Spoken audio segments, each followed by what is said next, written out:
الحمد لوليه والصلاة على نبيه وعلى آله وأصحابه المتعذبين دابه أما بعد فأعوذ بالله من الشيطان الرجيم بسم الله الرحمن الرحيم يا أيها الذين آمنوا توبوا إلى الله توبة نصوحا صدق الله العظيم الصلاة والسلام عليك يا سيدي يا رسول الله وعلى آلك وأصحابك يا سيدي يا حبيب الله۔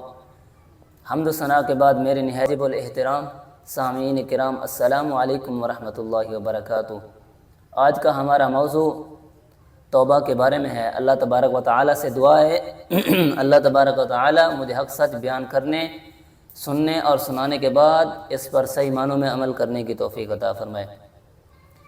اللہ تبارک و تعالیٰ نے اپنے لاریب کتاب میں ارشاد فرمایا، یا ایھا الذین آمنوا توبوا الی اللہ، اے ایمان والو اللہ کی طرف لوٹ آؤ، توبہ کر لو۔ توبوا الی اللہ توبۃ نصوحا، ایسی توبہ کرو جو اس کی گناہ کی طرف دوبارہ نہ لوٹو۔ یعنی کہ یہ دوسرا عشرہ شروع ہو چکا ہے رمضان المبارک کا، یہ مغفرت کا عشرہ ہے۔ اللہ تبارک و تعالیٰ سے دعا ہے کہ اللہ تبارک و تعالیٰ ہمیں اپنی بخشش کروانے کی توفیق عطا فرمائے۔ اللہ کے پیارے محبوب نے ارشاد فرمایا، وہ شخص ہلاک اور برباد ہو جائے جو رمضان المبارک کا مہینہ پائے اور اپنی بخشش نہ کروا سکے۔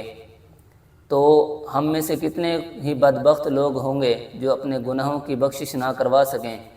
تو اللہ تبارک و تعالیٰ فرماتا ہے کہ جب تم گناہ کرتے ہو تو فوراً توبہ کر لو، تو اللہ تبارک تمہاری توبہ کو قبول فرما لے گا۔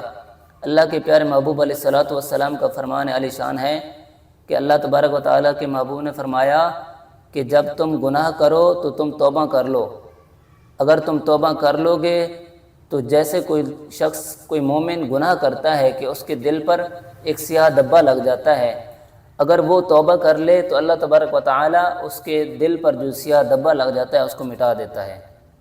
اگر وہ گناہ کرنے کے بعد توبہ نہیں کرتا، پھر اور گناہ کرتا ہے، پھر اور گناہ کرتا ہے، اسی طرح اس کے دل پر سیاہ دبے لگتے رہتے ہیں، اس کا دل حالانکہ یہاں تک کہ سیاہ ہو جاتا ہے۔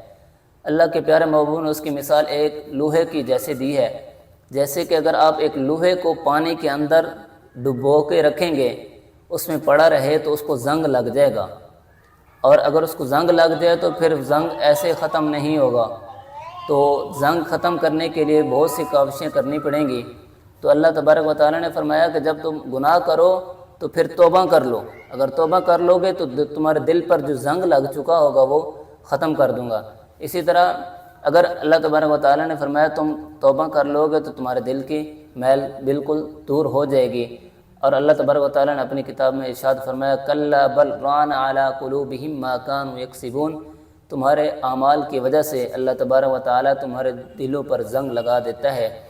اللہ تبارک و تعالیٰ سے دعا ہے کہ اللہ تبارک و تعالیٰ مجھے اور آپ سب کو توبہ کرنے کی توفیق عطا فرمائے۔ یہ دیکھیں مغفرت کا عشرہ ہے، اللہ تبارک و تعالیٰ اپنے فرشتوں کو حکم دیتا ہے کہ جاؤ آسمان پر آواز دو، ندا دو کہ ہے کوئی شخص جو مجھ سے اپنی گناہوں کی مغفرت کروا سکے، ہے کوئی شخص جو اپنے گناہوں کی میرے سے بخشش کروا سکے، جو توبہ کر کے میری بارگاہ میں آ جائے۔ اللہ تبارک و تعالیٰ فرماتا ہے کہ جب کوئی شخص گناہ کرتا ہے تو وہ ندامت کے دو آنسو بہا لے، اللہ تبارک و تعالیٰ اس کے چاہے جتنا مرضی گناہ ہوں تو اللہ تبارک و تعالیٰ اس کے گناہوں کو معاف فرما دیتا ہے۔ اللہ تبارک و تعالیٰ سے دعا ہے کہ مجھے اور آپ سب کو توبہ کرنے کی توفیق عطا فرمائے اور آئندہ گناہوں سے بچنے کی توفیق عطا فرمائے۔ وآخر دعوانا الحمد للہ رب العالمین۔